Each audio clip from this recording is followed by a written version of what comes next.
I really feel that the judge here in Baton Rouge, Louisiana, they failed her. I know it's a mugshot, but like, bruh, why would you trust this man? I guess the white man done struck again, man. We gotta be careful out here. Meet the MILF Diaries. She is a TikToker, a black TikToker who specializes in one thing: swirling. Sprinkle, sprinkle. And she encourages other black women to date white men. Every black woman in America is attracted to at least one white man. Most black women are just too scared to admit. Go ahead and approach that black woman that you've been eyeing down for a little while now. I guarantee you. And I don't disagree with that.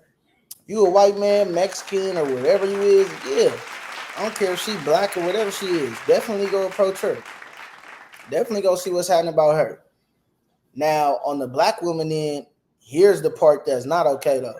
It's okay to date who you love. What's not okay is when you start putting your own men down to make your partner feel better. She's been waiting for you to talk to her. And that brings me to this beautiful young lady by the name of Stacy Charles. She just recently graduated from LSU, Go Tigers, and she was living in the New Orleans, area, and then moved up to Baton Rouge for college. Now, at the particular time that she moved, at a certain part in her journey, she ended up meeting this guy, Steven. I'm not gonna lie, I gotta be honest.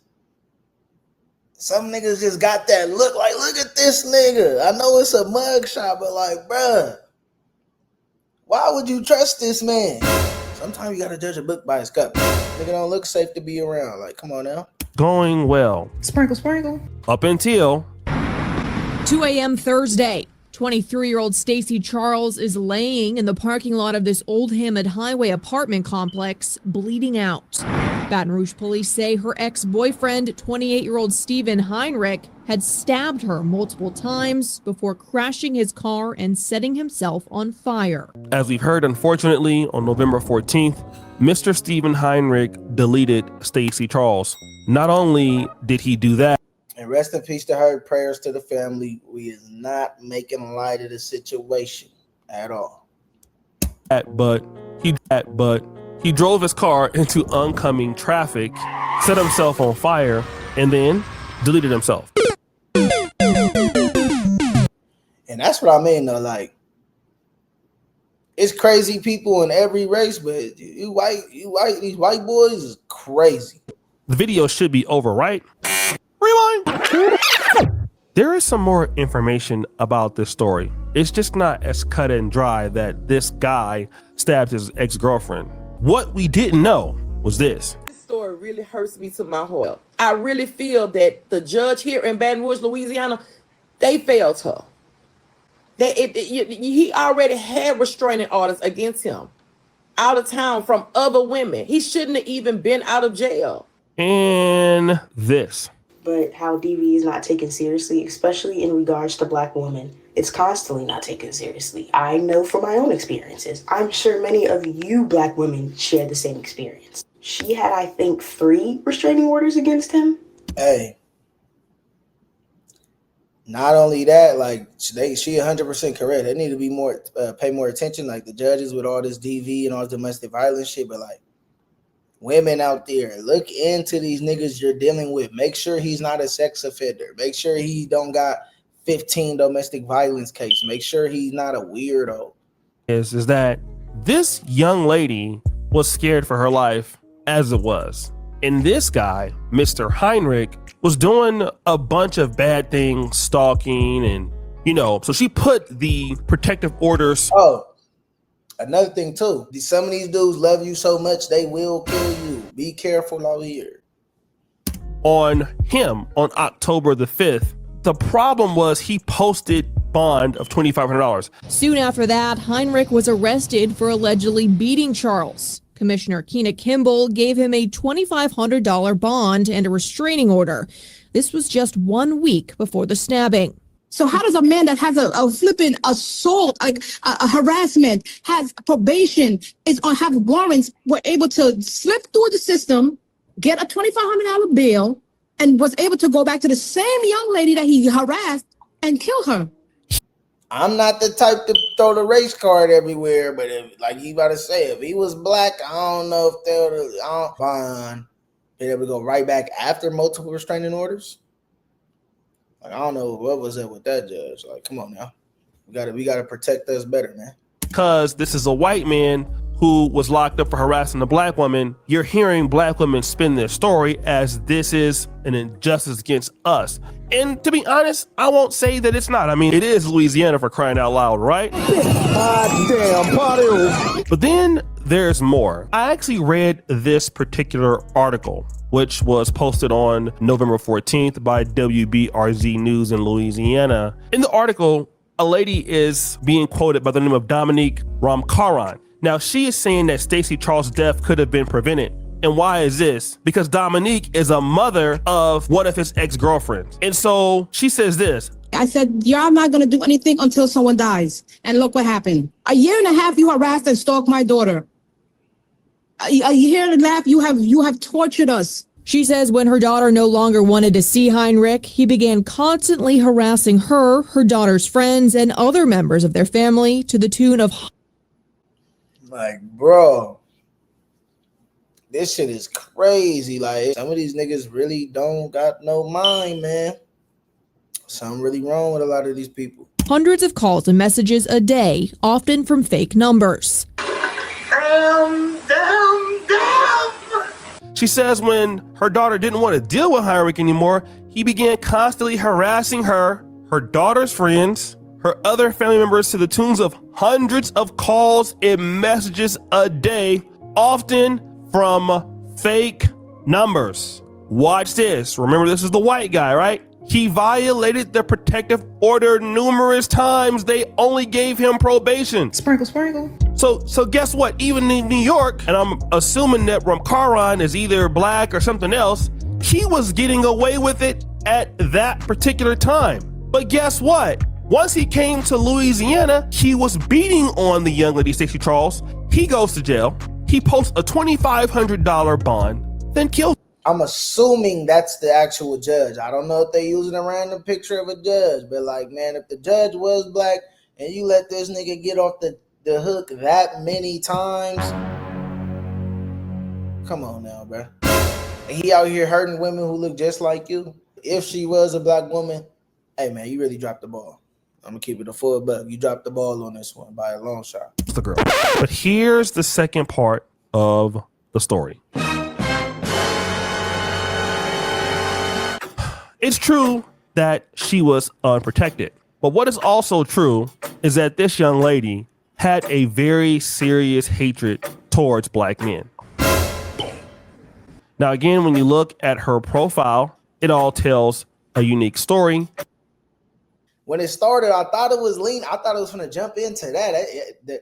The situation itself almost made me forget about that aspect. It's finna get spicy around this mud. This is not to be indicative of everybody, but when you look at her on Twitter, Stacy Janae, LSU, #cat lover. But let's look at what she's saying here. Back in February 2018, I want a white boy. Send a white boy my way. I told Leroy I got a white boy, and the first thing he said was make a YouTube. Now, this is back in 2018. You know, it's 2025, so she wasn't even 16. So, you know, maybe she's making these tweets and you think that maybe she will change as she gets older. So we're going to see the timeline here. Our white boy of the month, what a good way to end. So she's still talking like this in 2019. Okay, so somebody please find the white boy in the navy suit. All right, so she's crushing on white boys. No problem, okay? It's very easy to see where this is going to lead into. But as of that thread, is no problem. It's, you know, it ain't my taste. It ain't my style. I'm black, of course. You know, I'm sure it rubs a lot of people the wrong way. But she going to white boy all she want. But let's see what else she got. Let's see what else she now. If she start hating on us, then it's like, okay. But let's see if that behavior change. Really want Negroes to leave me alone. Damn. So this is 2022. So you know how when sometimes somebody passes away and you go back and look at their old tweets, and even if it's somebody like, you know, Kayla Nicole, somebody popular or whatever, it's easy to go back and say, oh, that person changed. But you see from 2000 2018 to 2022, that behavior is still the same. All right. So let's look here at 2024. Negroes always calling themselves $1 million jigga. You $1 million bum, leave me alone. Damn. I mean, she's still going in on black men. And then this is as recently as February 1st, 2025. Black men will stare you down in public when they're out with their unattractive white girl. Like, relax, I see her. So, number one, that statement kind of threw me off. She seems a little conflicted. For you to beg on the for you to beg, mind you, rest in peace still. Just saying what I gotta say. Rest in peace, though. For you to beg on Twitter how much you want a white boy this, white boy that, white boy this, white boy that, but that black man out here with a white woman on his arm that's having the same energy you have, and I think he just super cool because he got a little Becky on his arm. You take that offense or that bothers you, but you're the same person on Twitter, literally in text saying how much you want a white boy. Don't even got one yet. You fucking praying on one. It's crazy. Have this black lady who decided to get with the white man. This white man abuses her. He gets arrested. He bonds out. She has a protective order on him. It doesn't work. He deletes her, deletes himself. But in his past, even in New York, we see he was doing the same thing. And obviously he was getting away with it, and he didn't go to jail or face any serious time. So the first point is, yes, there definitely is a problem when it comes to protecting women from these domestic violence situations. That is accurate in this episode. But the second thing that must be addressed is this woman spent, quite a bit of time from 2018 to 2025 begging on, for white men and basically talking down on the men, at least in her immediate community. So black men, whether it be black American men or Haitian American men, she didn't differentiate. She said black men. So I'm assuming that she's throwing all brothers underneath the bus, and yet she's in a state where black men are, it's a dominant group, Louisiana. The South has a lot of black people. And so you're asking for this particular white man, and you get the kind of white man that you're looking for. Maybe you didn't think he was going to be abusive. Hey man, that's the why they say be careful. Just in general, be careful what you ask for. Just in general. Only thing I will say though is, judging off them two tweets, it definitely had that tone of she don't like black men and all that. But then, I'm thinking she was going to be a whole influencer and made hundreds of TikTok videos about how she hates black men and da-da-da. But those are just two tweets. I don't know if she is an influencer or not, but those are just 2 pages of tweets. And the first one was whatever. Second one was okay, it's kind of crazy, but yeah, man, my heart still goes out to the family and everybody. But you got this white man in your life, and excluding these dirty black dudes. There's even one that I missed. She even calls black men dirty. Jiggas be so dirty and burnt out, and they think a little clout make them somebody. Man, I be speaking too soon. I be speaking too motherfucking soon. Only thing is though, it depends. Cause she's not saying black men, she's saying niggas. In the black community, we know it's a difference between black people and niggas. So she talking about the ignorant black people. Though that small little portion of black people, the ignorant ones, because they do be dirty and burnt out, and they do think a little clout maker. That's facts. But if she's making that generalization for all black men, then then that's foul. So now black men are dirty and all of that, which is crazy that you would say that now that we hear the circumstances. Now, I'm not here to make fun of her passing away. Obviously, nobody deserves to die. And she's just a young person, 23. So it's quite possible that she could have grown out of this. But the reality is, just because you have a preference for something doesn't mean that it's good for you. Selecting somebody who has a problem like this, and I'm pretty sure the man wasn't. Man, I feel like that's pretty much the end of it, but so that's why it's man, you just got to be careful out here, man. Women, vet who you dating, look into his background. I'm not even talking about who he done slept with. I'm talking about criminal charges. Is he a pedophile? Is he just a bad dude? Are people looking for him? All of that is important this day and age, especially because everybody want to be in the streets. Everybody, everything nowadays. So, Be careful out here, man. But we're gonna come at y'all with another one. I appreciate y'all for tuning in. It's Coach D. We out of here.